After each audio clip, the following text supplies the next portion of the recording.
Nobody walks to go to a business, and even if there wasn't no offices in there. I could have your attention. First of all, I thank you very much for coming this evening. It's a little, we'll try to keep it as cool as we can for you.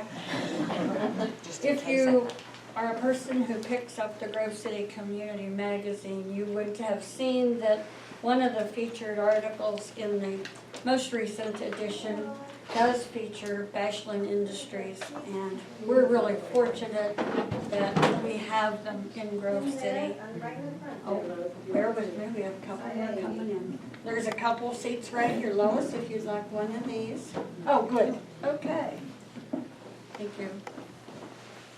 Bashlin has been in Grove City since around, it's older than I am. There you go. The older I get, the harder it is to find things that are older. But they are. Maybe Brad's not, and maybe Ron's not. But the industry has been here for many years, producing a product that keeps a lot of people safe.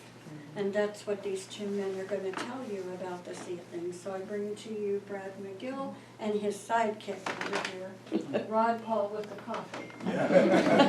Put it that way. Enjoy, and when they're finished, ask questions, store up your questions, and then eat up the cookies. Okay, well, I too would like to thank everybody for being here, coming out in the rain and coming out to hear what's going on with us. And thank you for the invitation to Kathy and Marianne, the Historical Society. When we got that invitation, we were delighted. I was delighted, but my first call was to Rod to make sure he was delighted. So then we agreed to do it. So I'll just make a couple of comments before I introduce Rod for really the program.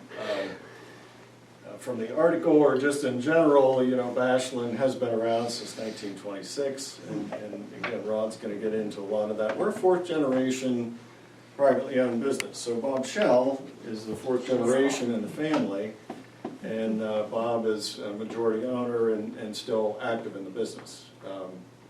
We have about 55 employees right now, all in Grove City.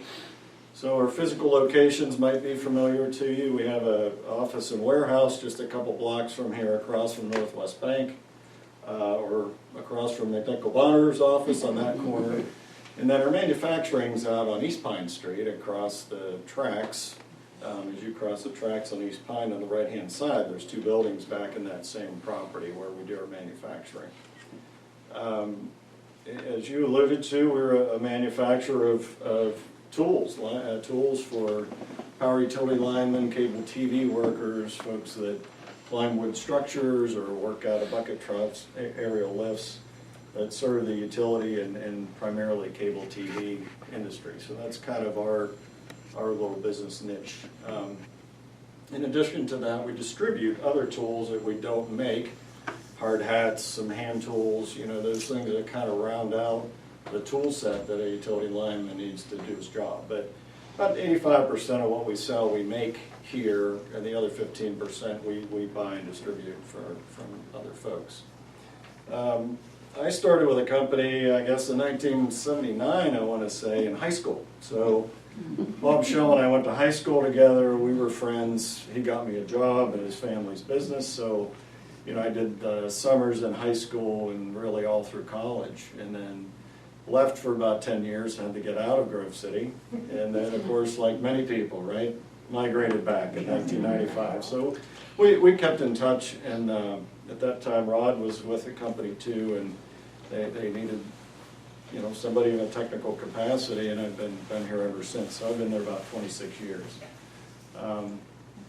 Rod started in 1982, and I'm kind of hoping that with that overlap, Rod doesn't have any stories about pernicious high school kids pranking him when he was trying to be a young professional. I was hoping he's going to leave that out of the presentation. But Rod came still going to be in that. Rod came in 82 in sales and became vice president of sales and marketing and part owner of the company, and had a 36-year career there, which is pretty impressive.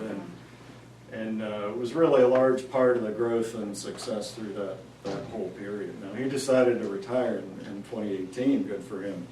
But he graciously agreed to, to come back. And Rod has always been, I would say, kind of the unofficial historian, just because his interest in history and his knowledge in the business. So I was quite happy when Rod agreed to kind of tell this story and do a little presentation. So without further ado, Rod and Paul.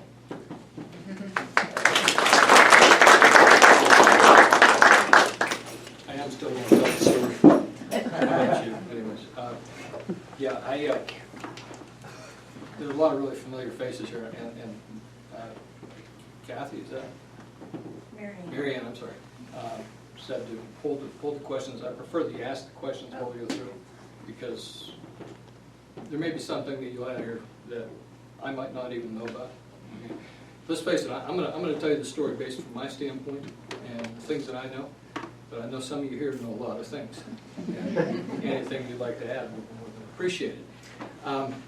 Let's just for giggles take our mind's eyes and walk our brains back to the middle 1970s. Okay? From this point, this particular building was not a museum. If you go out the door here, there was nothing across the street, as I remember. If you turn to the right, there was a American Legion down the end of the block. You start down Broad Street. Dad's restaurant was on the right. Who had the furniture store on the left there? Hoffman's. Yeah, right. Sure. And moving further down the street, there was a jeweler, corner Russell Rolls.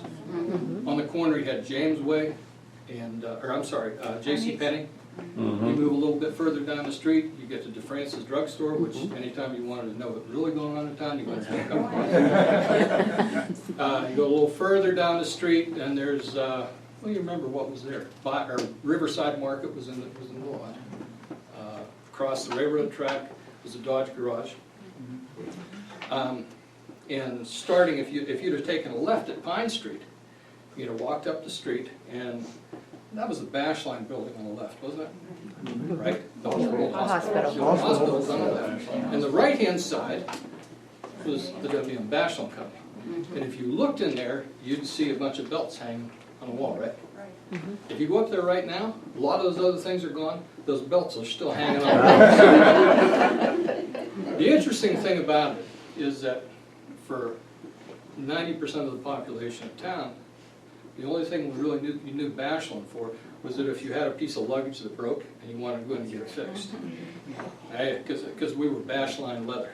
And a lot of people still refer to us as Bashlin Leather. And it was interesting because it used to drive JR crazy. Because the nicest people would come in. And you go downstairs, with our offices downstairs, and you go downstairs, or the reception area is downstairs, and you walk down there and some nice lady would be saying, hey, can you fix this for me? You're like, oh man, we don't want to do this, we want to help them out, things like that. It ends up that you take that piece of whatever it was, and you send it out to the plant, and they would do a great job with it. You end up with 5 guys working 3 hours. And then it will come back down, and you're like, what do you do with this? Well, we'll charge you 75 cents. But I think there's 2 parts about that. I think there's a part that it was neat that people felt that they could come in. And I think it said a lot about the character of the owners and the people who worked there that you could do that. So, to get to how we're still here after all this time, we're going to go back another 50 years prior to that. And there was W.M.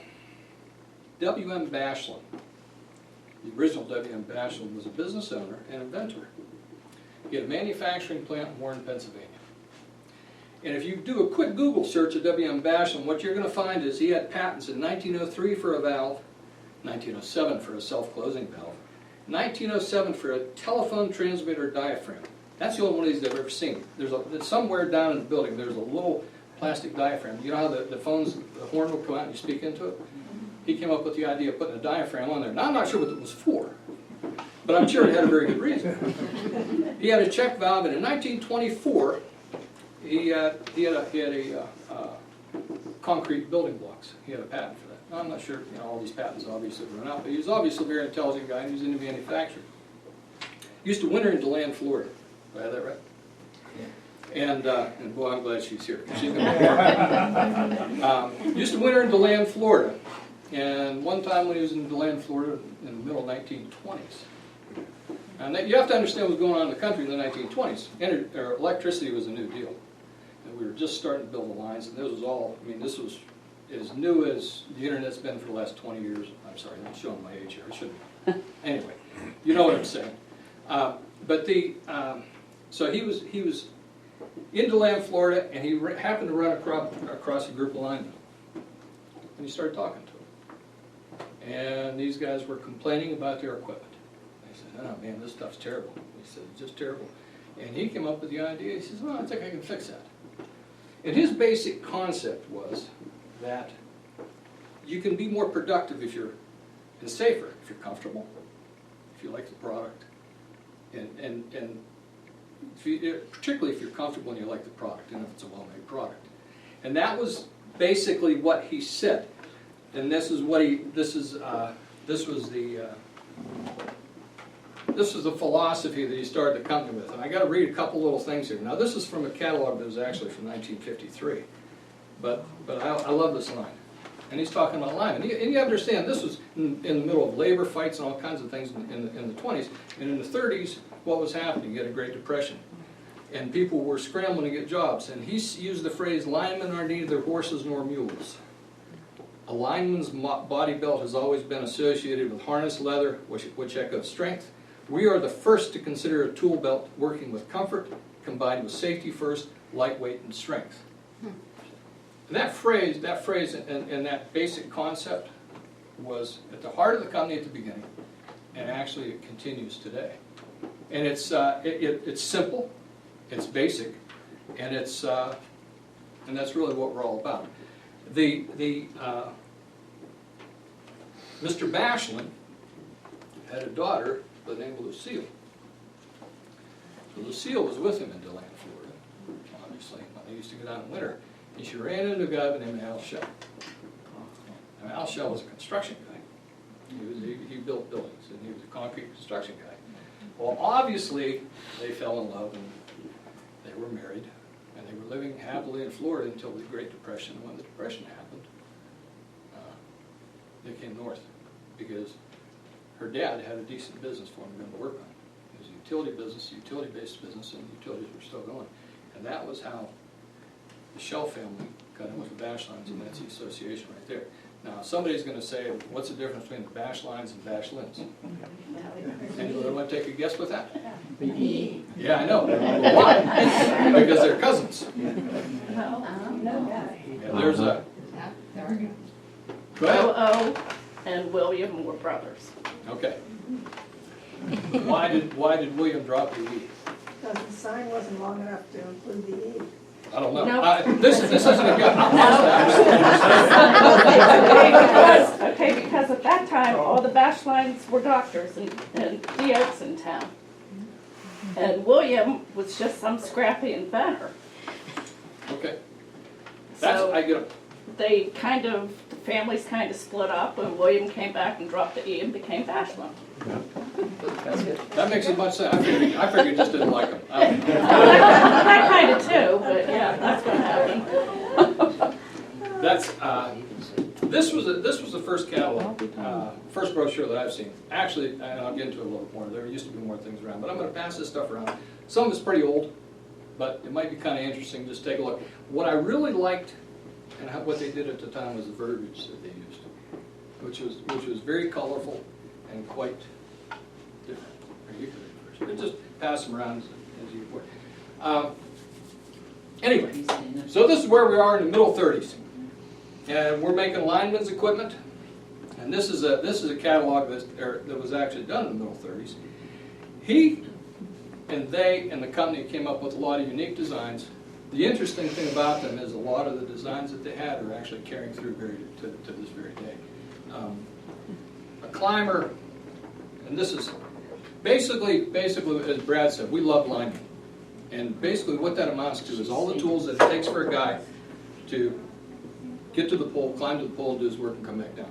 That's the type of equipment we sell. And it consists of a leg iron, like this. It consists of some type of belt, like this. And up until most recently, it consisted of a strap to go around the pole. Pretty simple, pretty hard. Linemen are independent guys, have a lot of loyalty, and if you make good stuff for them, they'll stay with you a long time.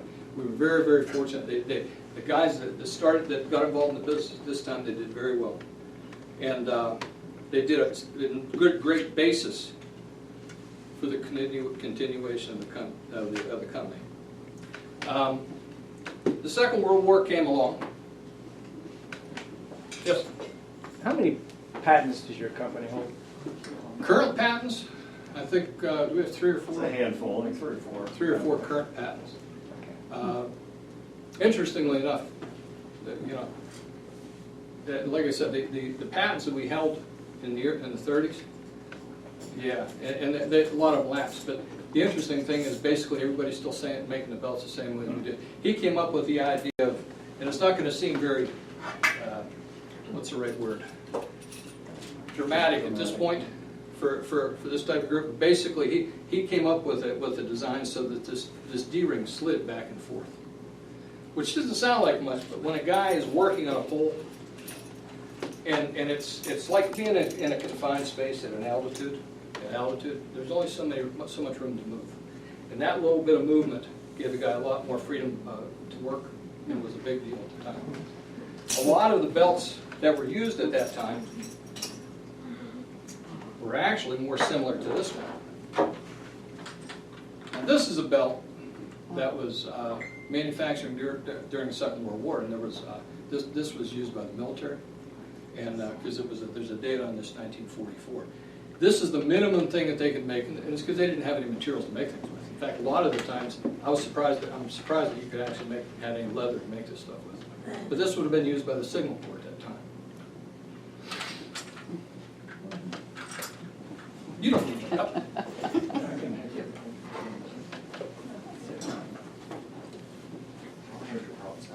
Okay.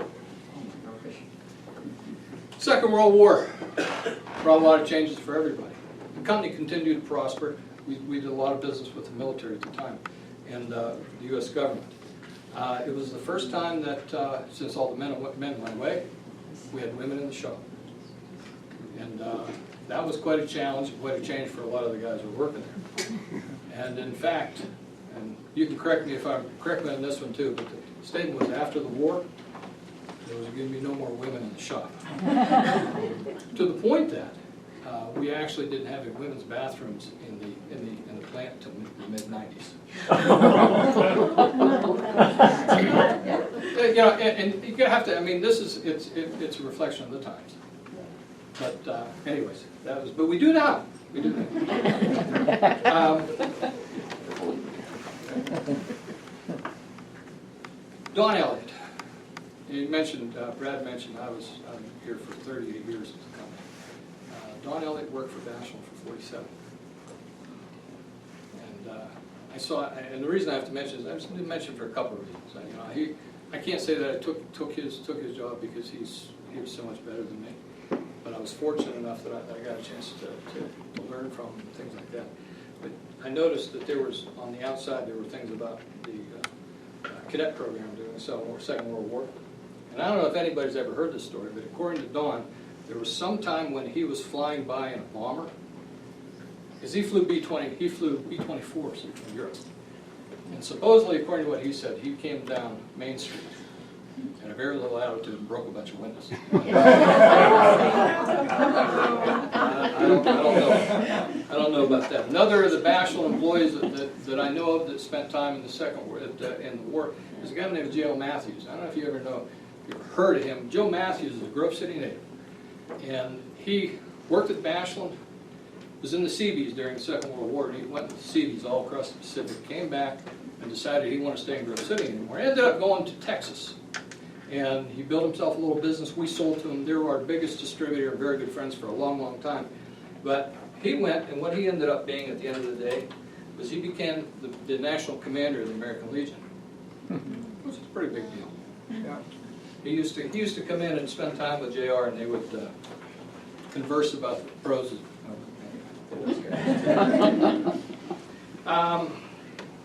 Interestingly enough, another fellow that worked for us for a while, and just in case you wonder about it, since the question comes up for every now and then, is in that early period from the 30s into the 40s was Francis Hall. Hall safety? In fact, we have a belt. We have a belt in one of these in the catalogs. It was 60 FH. FH stood for Francis Hall. There was a parting of the ways. He left, went his direction, went into business with a fellow named Bob Miller from Franklin. Have you ever driven up Route 8, right across from the airport? There's a building right inside called Miller Equipment. And that was how they got started. They split after a year. But that was it's just kind of interesting if you wonder where these things come from. 1947, Bashlin was in its current location, and there was an A&P on the first floor. We did all the manufacturing on the second floor, and there was a fire. Burnt to the ground. And that's why we don't have much more in the way of old memorabilia, because it all went up in flames. When was that, Roy? I don't know the date, it was 1947, I believe. A couple things interesting about that. First is that we had sewing machines in the second, all the manufacturers on the second floor, all the equipment ended up in the basement. They pulled these sewing machines out, they dusted them off, they had them going by the end of the week, and they worked up until the middle 90s. They don't build them like that anymore. Mr. Shell rebuilt in the same location, and he was a concrete guy and he knew concrete, and he's from Florida, and that building is all reinforced concrete. You couldn't change the inside of that place if you wanted to. It would take jackhammers all day, but he was bound and determined he was never going to be burned out again. The 50s and 60s were a time of consistent growth. We sold sporting goods. This was our newest book during that time period.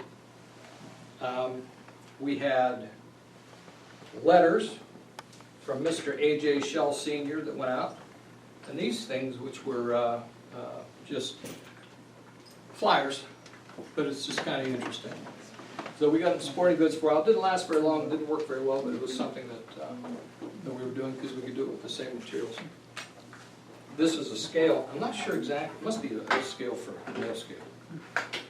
We also, what was big in the 50s? Western, right? I still watch them every morning. Same shows. And we made a Wild Bill holsters. And this is there's a little bit of mold on it, but it's not that big a deal. But it's we made some of these. At this time, we also made. Here, I'll go with this way with this. At this time, we also made linemen's belts for kids, which seemed like a really good idea until we found the kids climbing trees. Brad, we needed those back in the day. We're still doing that with all kinds of warnings and for display purposes only. No revival for some prizes or novelty. Bashlin's always known for the quality of the product, and I don't know if this is a gaff. This is a pointy part that goes into the tree or pole. And the interesting thing about this is that this was machined using a machine on the backside. The rest of this is all done by hand, which I always thought was. I mean, it's just beautiful work. And that was a standard piece of. That was a standard gaff that came out of it. It was a set. Oh, I know what else I forgot to say. This thing. Now this is for carrying a machine gun. Note the name on it. Five Filer Brothers. Yeah. I found this in a flea market in North Carolina many years ago. But the interesting thing about this is that for whatever it's about, we worked with Filer Brothers forever. And we still do now. We still do. Yeah. And they manufacture. They do a lot of canvas for us. Do you know how those are marketed? The Wild Bill? When they made these little children's posters, where did you market them? I'm assuming I have no idea. GC Works. Yeah, probably didn't. Or word of mouth. Probably a teen shoe store. I don't know. Well, I just think it's well made, because, the average parent didn't pick this up. And it's Well, you know, I found one of them, when I was doing a Google search on the patents, Yeah. one of them came up on eBay. Wow. So, How much we must was have it? sold, what? How much was it? I didn't go that far. Oh, no. Um, 60s into the 70s and before that, companies, the Shell family and Bashlin's community oriented. This was their winning float during the bicentennial. And the guy in the front there is JR. This sat on Eleanor's desk forever. The other interesting thing is that they supported Boy Scouts, big supporters of Boy Scouts, Salvation Army. AJ Sr. Was a big guy with the Salvation Army, to the point that if anybody needed help, they would come in the company, which made things a little bit interesting from time to time. But that was part of what they felt their mission to be.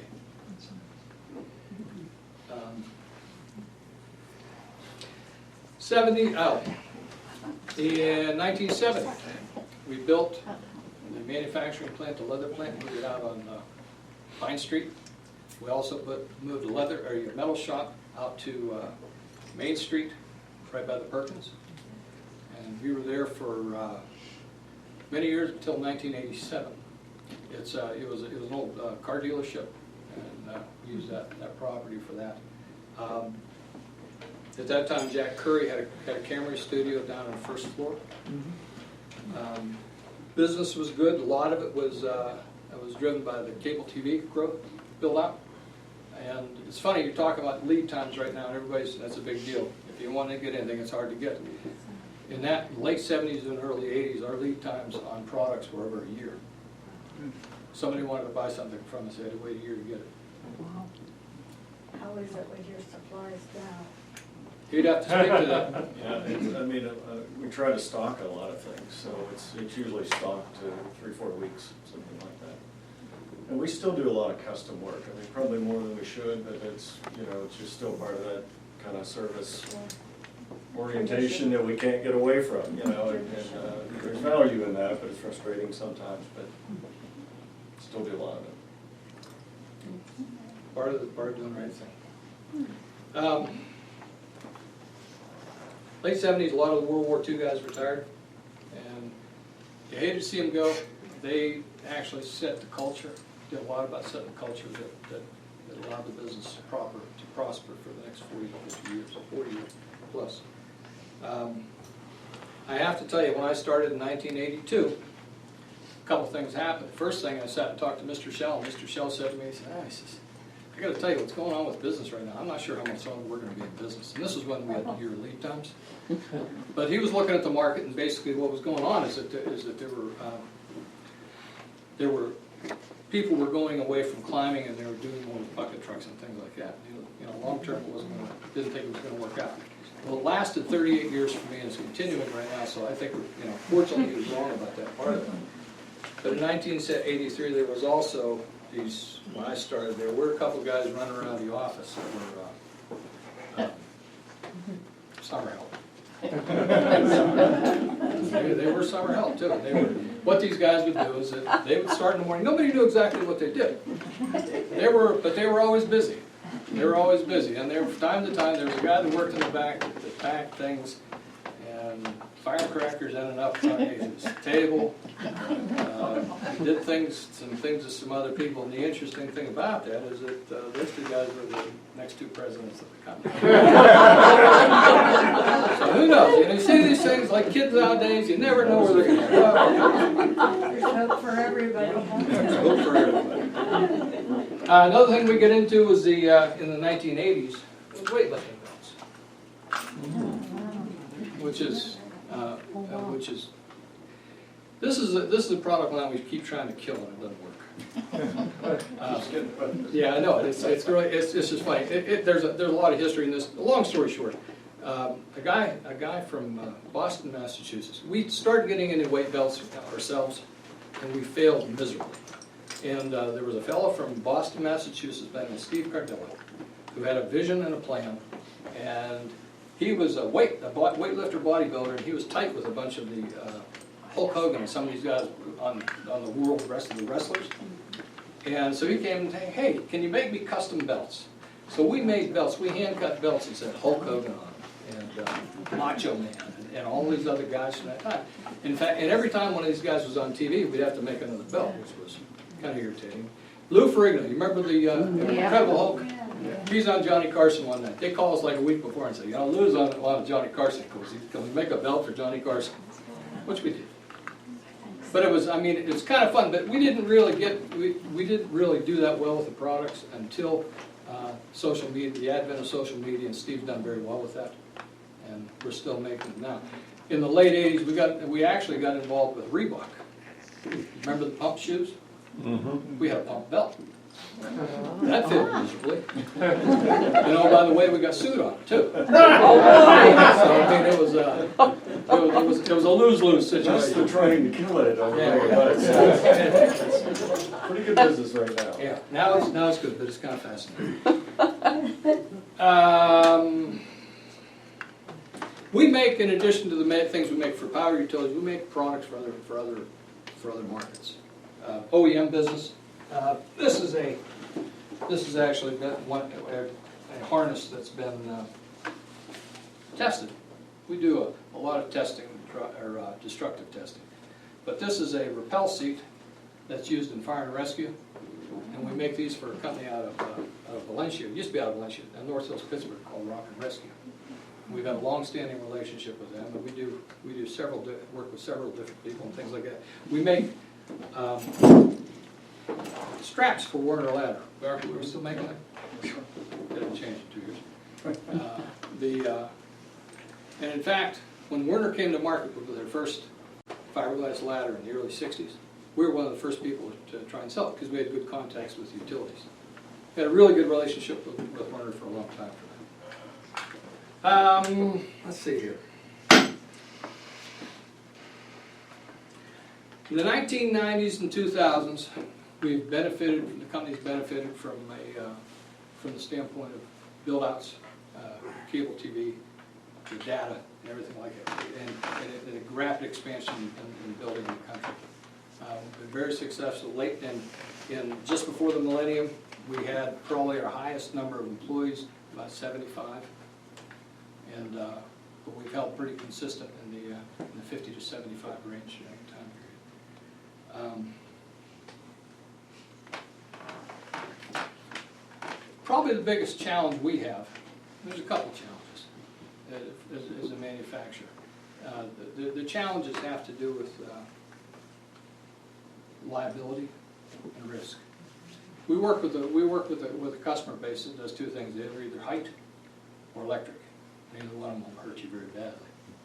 And we've been pretty fortunate through the years in that we make good products, but when you get into court, it doesn't make any difference. And liability insurance is a problem, but it's the same. Every manufacturer, every business has their own challenges, and that's probably one of our big ones. In the middle 80s, we were paying $1 for $2 of liability insurance, which is pretty horrendous no matter how you cut it. But you know, and the other thing that's happened that's affected a change. These products right here, this one, and this climber right here, this aluminum climber. It would be a pair, I'm sorry, I'm only showing you one. But from about 1955, 58 until about 2008, these three products generated about probably 40% of our revenue. They talk about product life cycles, you know, short life cycles. This is just the opposite. Yeah, but it was the nature of the business, and people liked it. It worked, and the interesting thing is that just other than making the materials a little bit heavier, it never really changed. But what did change, and where we're at right now, is that people's appetite for risk has changed. If you go back, like, if you started to get into this business 25, 30 years ago, what they would do is give you a pair of gloves, they'd give you a pair of climbers, and tell you to walk up the pole. So the first thing you had to conquer was your fear. And every lineman that ever made it in the business, that's the first thing he had to conquer. Interestingly enough, there was a push, because that's not popular, and there was a push to make people safer in the 90s, and this industry pushed back. And what they did was they said, we're going to stay with what we have. We're going to still be allowed to. It's called free climbing the pole. And that went for another 15 years, but at this point it's different. And now, what we had these three products to do is a little bit different. Can I have a volunteer? There you go. Perfect. Here's what I'll do. I'm going to show you, if you're a lineman today, this is what you're going to wear. Here's your belt. Now you got to understand, now this belt, see these tools and things in it?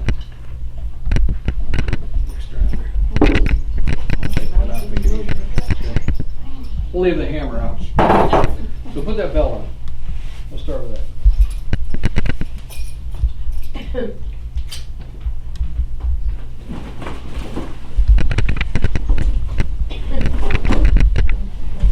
I'm not going to make you put these climbers on because we'll be here till tomorrow.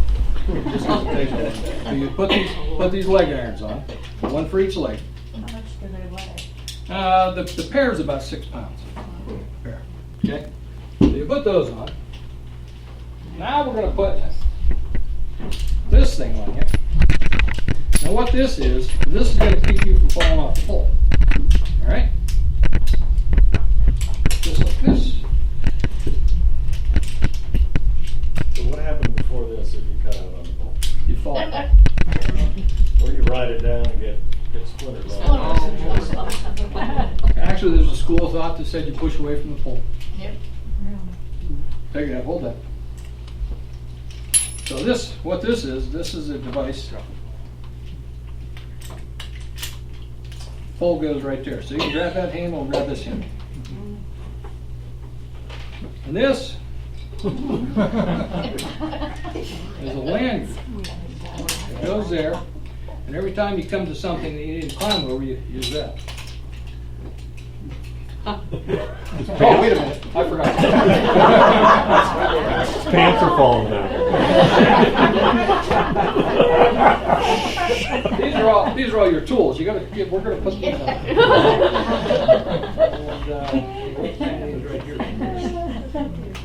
Okay, so those are there. You've got a bag to carry bolts and nuts. You can turn around so everybody can see all the stuff you have. Yeah. Oh my gosh. And, by the way, I want you to wear these gloves. Okay? Now, these gloves are 20 kV gloves. Here, put your hand. Like that. Okay? We'll put this hand in there. Here, you can grab this thing. Grab this thing. Okay. Put this one. All right? Okay, you got all that stuff? No, grab the other handle. There you go. Now you see, you put this like this, and you hike that thing up the pole. Oh yeah, the hard hat. Oh sorry. No hard hat. Okay, now you're missing 6 pounds there. Yeah. But we want you to go up, climb. And by the way, let me see. Can you pick up? I want to see something small. Here. Here, I'll hold that thing up. I want you to pick that up with those gloves on.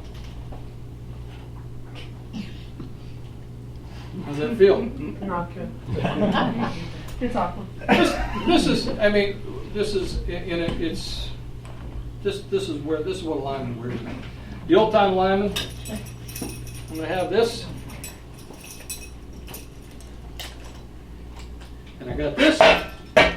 It goes on a pole or on my belt. like that. And I walk up to the pole with a pair of gloves on. Now, go ahead. So how much safer? I mean, it's obviously, OSHA's driving a lot of this stuff. And I often looked, when I was working at OSHA, they had a lot of bureaucrats that really didn't ever do anything, but they had a lot of great ideas. That's, to me, overboard. Well, it is, Yeah, unless somebody falls. sure. And the point is that whereas 20 years ago, you would go through and you would absorb, you accept the risk. You might fall. That's not acceptable anymore. So he's gonna climb. He's not gonna fall. And better or worse, I don't know. Here's a classic case right here. These were up until 1970 with the advent of OSHA. We had 1,500-pound hardware. In the early 70s, OSHA came in. It was a 5,000-pound test hardware. Is this one better than this one? I don't know. These never broke. So I mean, but this is culturally, this is what's going on, and for us at Bashlin, what we've had to do is we've adjusted our products, and it's been a challenge. It's a little bit different. You've adjusted the products, or you've adjusted to OSHA's demands for the products? How they want you to Well, build? it's not just OSHA. It's a liability question. It's really a liability question as much as it's OSHA. It's a liability question. That nobody wants to get anybody hurt.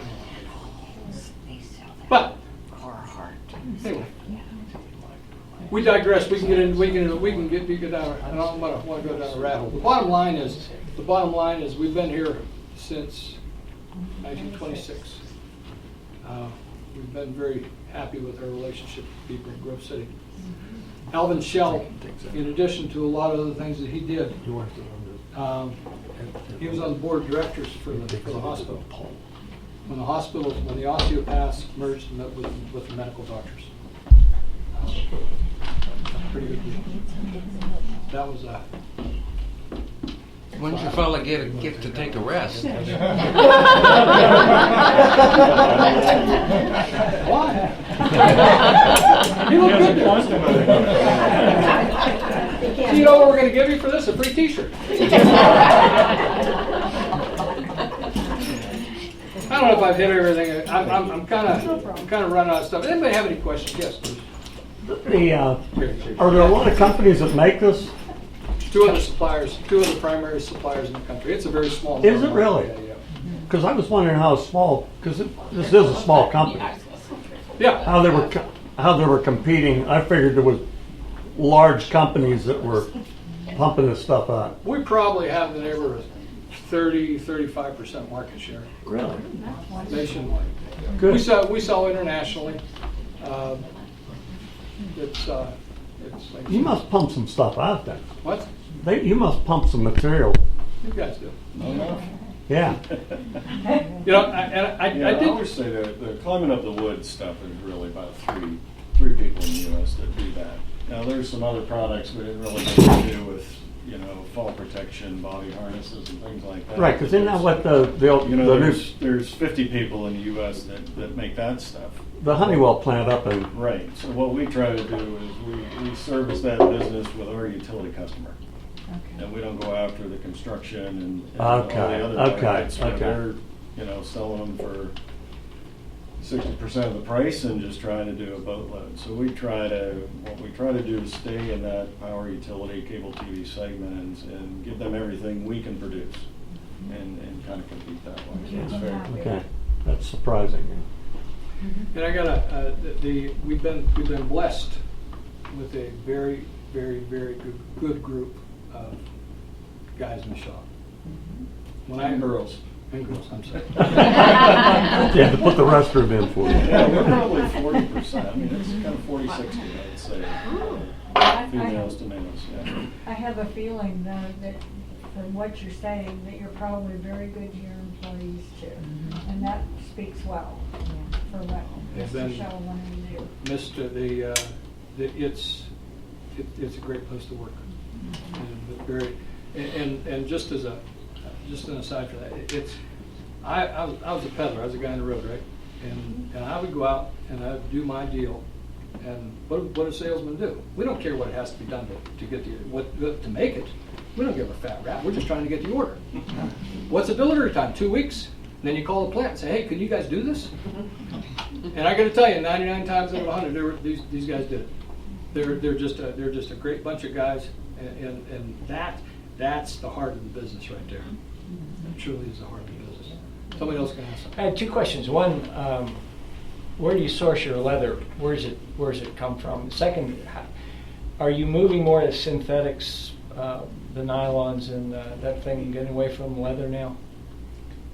Yeah, so the leather is still all sourced domestically. I mean, we've tried Mexico leather a couple of times, and it's just, you never get the same thing twice. So, Okay. and I guess the other thing I'll say, we've had the luxury of we have to compete from a price standpoint, but we've never designed a product with price in mind, which is weird. We just kind of develop what we think is a good quality piece that does a job that we'd be proud of, and then we kind of look at the price, and we'll work back if we're a little high on that. So we've always kind of focused on that quality construction, but all the leather's domestic. And yeah, a lot more synthetic products. Like since the 70s, you couldn't use leather for a strength member only anymore. So we use a lot of like nylon or polyester type products for strength. We still cover most of it, and even this piece still has nylon in the inside, but we still cover it with leather, so it still looks like a leather product.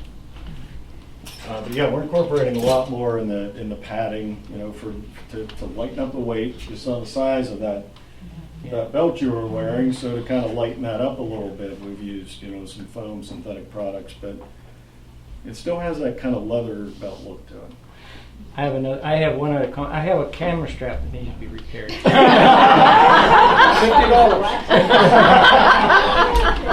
Amazon, right? Could I suggest one thing though? If you repair his camera strap, charge him $50.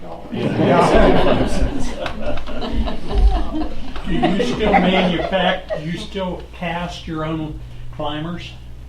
Well, we've always, to my knowledge, I don't know if we ever forged, Ron, do you remember? We've always bought forgings, so it comes in, and then we do all the finish shaping, machining, assembly. I thought that they made them out in the shop, the foundry, when they had it out on Main Street. No? Mostly machining, and then we do some heat treating operations to make the metal stronger and tougher. But we've been fortunate enough to buy those we bought the aluminum from Alcoa for 60-some years until recently, but we still have a domestic California supplier for those.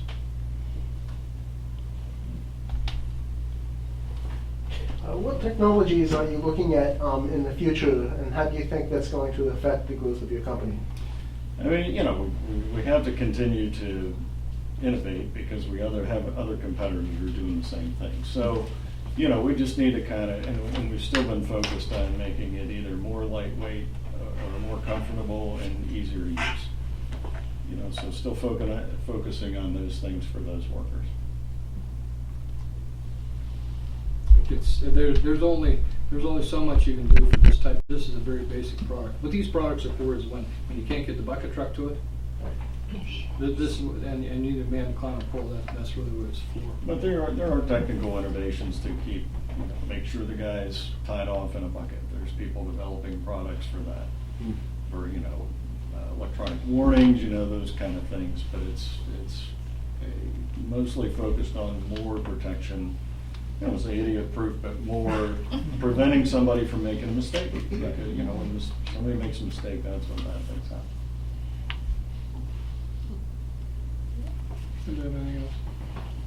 Did I miss anything?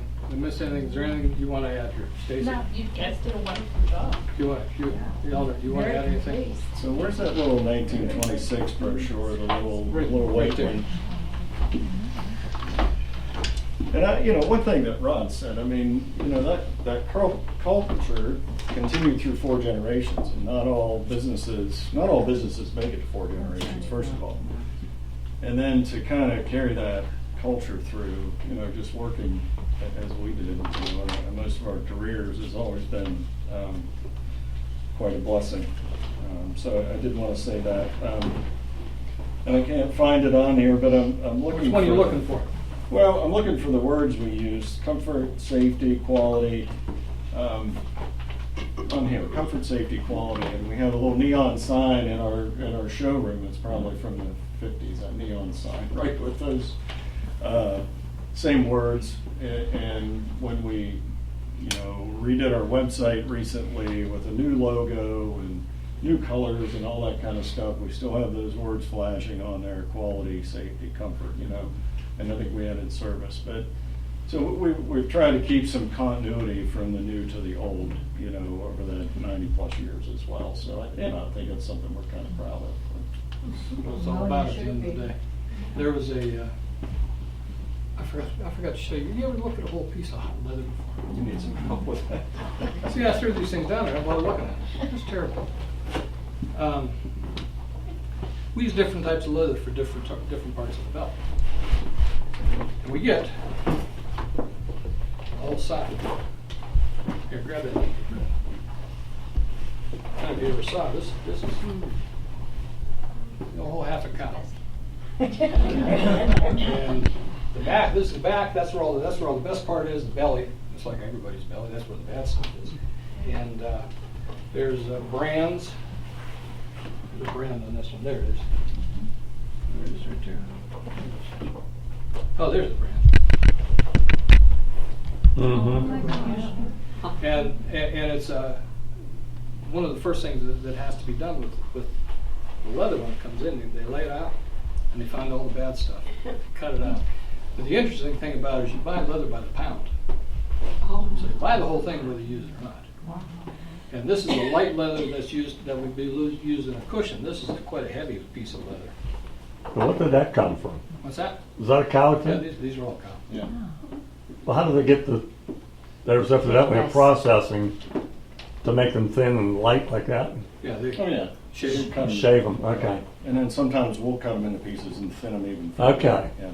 And you said cut out the bad parts. What's bad?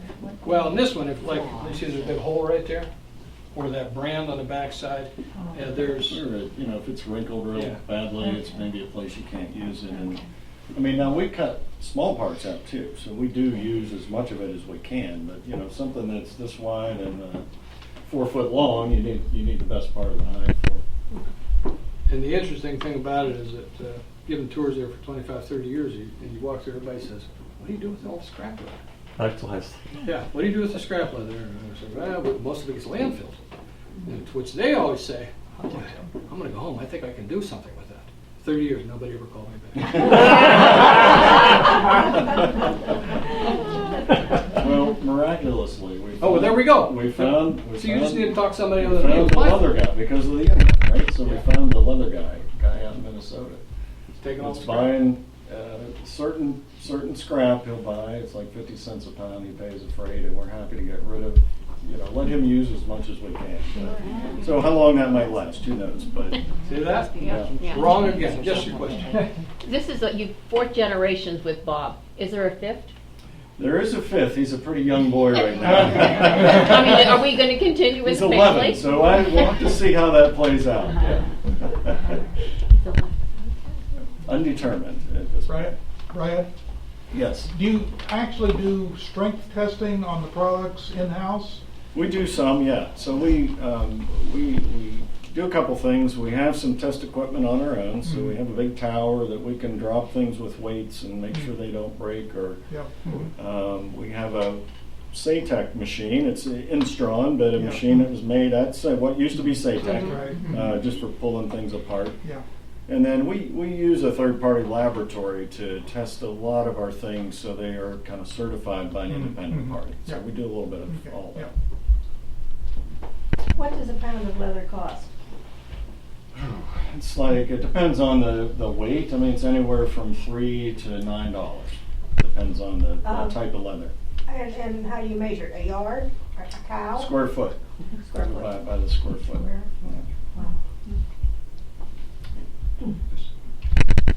Have you ever considered having a definitive historical record of the company?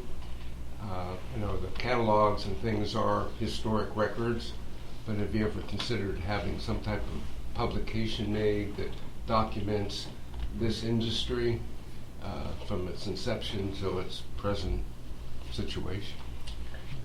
Excuse me, I don't think there's ever been any serious conversation about it. I don't know. We have an industry room, which, Oh, if okay. you wanted to provide some kind of document, we could, we just even put it in a file cabinet or a notebook up there and have it preserved. Okay. And there's a business room upstairs also, so if there's anything that you would like to have, like a small sample of what you do, a small belt or something that we could place in that room. Okay. If you're scrapping something. I'm really impressed with this place. You guys have it's nice. Yeah. Have you taken a whole tour? I've made it as far as right here. I would like to give you a tour sometime. How many rooms? Lots of nice 17 rooms? Yeah. You haven't seen the Boy Scout room. What's that? The Boy Scout room. Yeah, Eleanor, That's Eleanor. Yeah. Nice. It is amazing. Any other questions? Well, if you do, I think we'll be sticking around for just a little bit while you're having refreshments. If you have any other questions, Brad, I think I can speak for all of us. This was a wonderful presentation. Yeah, it was.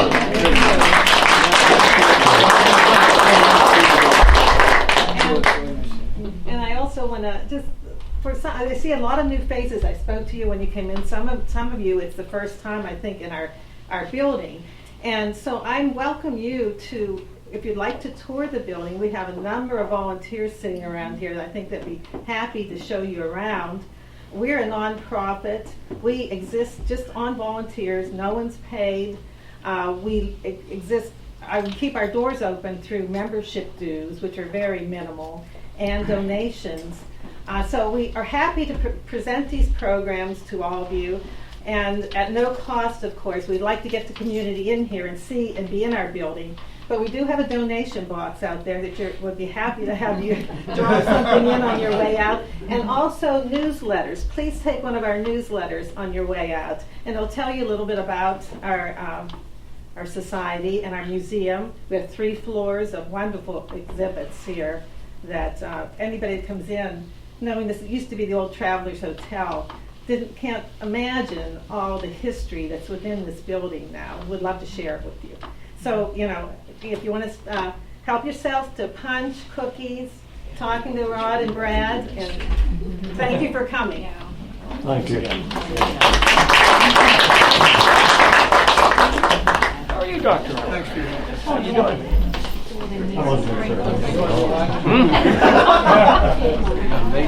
You're making it? I've lived here with pretty much all my life. How's she doing? And I knew Bashlin was there. And I knew them. I keep asking Todd, he keeps keeping me up to what's going on with him. Right.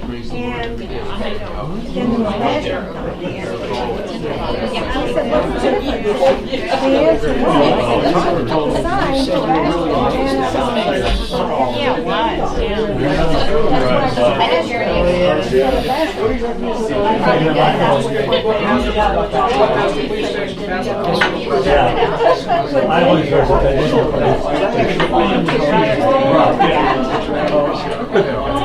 That's all I heard that.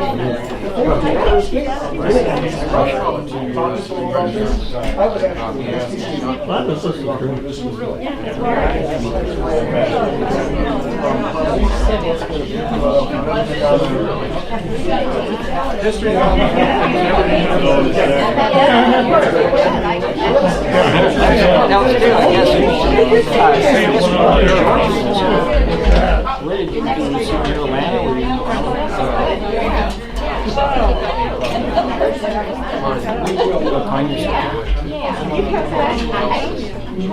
So you asked me to be waiting for we're at it, Clover Drive. Okay. So Florida is not in your picture anymore? Yeah. And you can't find the picture. we have a place to be rented. Oh, okay. We have a place down there. We rent it for the year, but you can't be there from You have to be out May 31st and come back October 1st. But you leave all your stuff there. They just don't want people living here. Yeah. But it's ours, and we keep our stuff. We have our bikes down there. And, yeah. And we did have a place in Heatherton. And we sold that. Yeah. It was too rocky, you know, in Heatherton. We were up in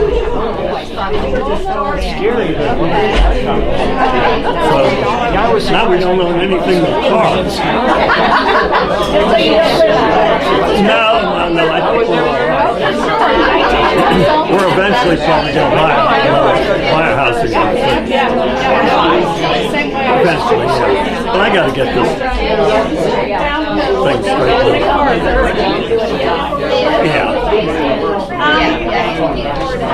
This thing just got me. I'm bored to death. I just.